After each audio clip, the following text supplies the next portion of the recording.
Reading the story. The Legend of Co Loa Citadel.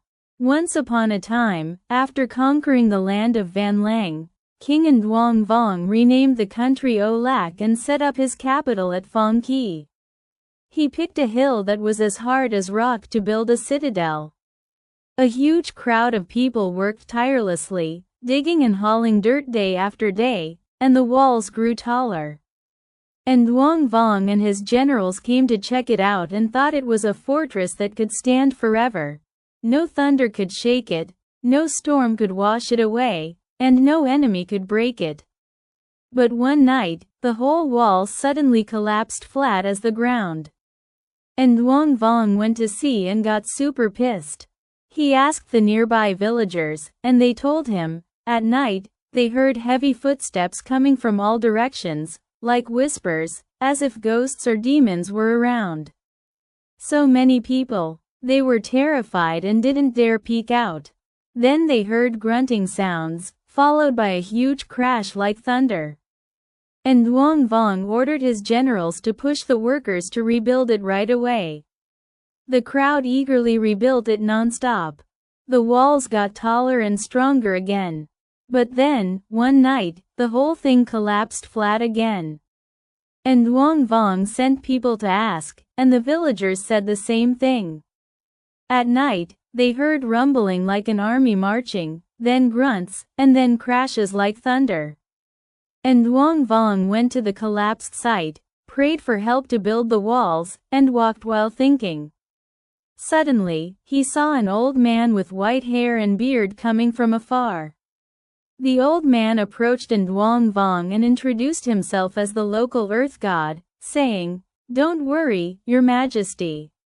Tomorrow morning, wait by the riverbank. A messenger from the Tanjiang will come to help you build the citadel." Then, the old man vanished. The next morning, at dawn, and Dương Vương headed to the riverbank to wait. As the mist cleared, a huge golden turtle emerged from the east, swimming to the shore. It approached the king and said it was Kim Kai, the divine turtle, messenger of the Water King. And Dương Vương had it placed on a golden tray and carried into the palace. The king asked for advice on building the citadel, and Kim Kai said, "On that dew mountain, there's a white rooster that's lived so long it's become a spirit with amazing powers. It often harms travelers and guests at inns in the area. Past kings and musicians who died are buried there, and their restless souls linger in caves and deep holes. Those souls hate you, so on quiet nights, they gather and urge the white rooster spirit to destroy your walls. The rooster leads them to the base, uses magic to knock down the walls, then flies back to the mountain at dawn, or turns into a traveler who visits the innkeeper's house, possessing his daughter or the white rooster there. To build the citadel, you must first eliminate these evil spirits and kill the innkeeper's daughter and the white rooster." Following the god's advice, the king sent generals with troops to ambush in the forest. Then, he disguised himself with Kim Kai as travelers and went to the inn to stay. The innkeeper refused, saying there were monsters in the mountains harming passers-by. And Dương Vương and Kim Kai insisted, so the innkeeper had to let them in. That night, and Dương Vương heard heavy footsteps outside from all directions, then a strong hand banging on the inn's door, followed by a call for the innkeeper's daughter. Kim Kai shouted angrily, and the outside noises stopped.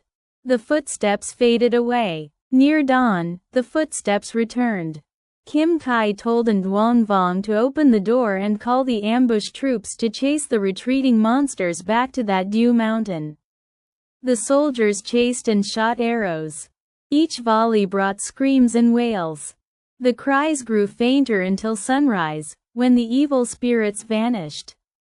And Dương Vương troops dug up many old bones and ancient instruments in the caves, piled them up, and burned them, scattering the ashes in the stream to end the grudges.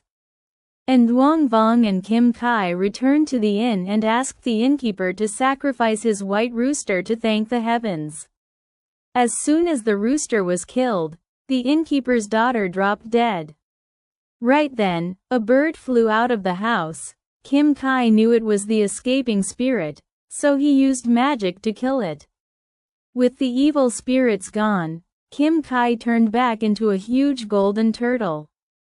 He pulled out one of his claws and gave it to Nduang Vong, saying, "Keep this claw to make a crossbow string.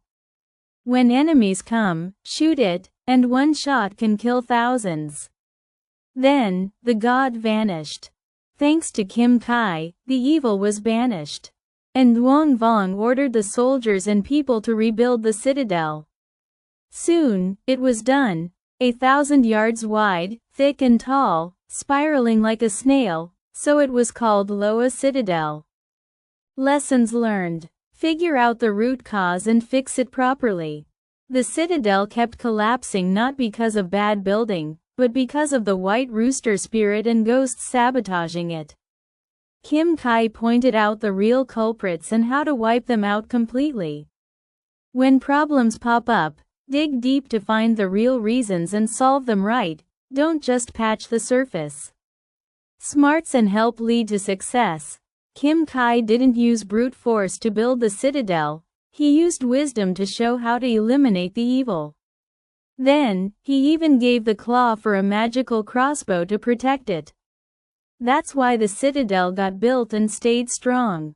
Wisdom and timely help from good people, or good things, are super valuable. They help you succeed. Protection and peace. After getting rid of the evil and having the powerful crossbow, County Loa Citadel stood firm, protecting the country from invaders. When we tackle the bad stuff and prepare well, life gets way more peaceful and secure.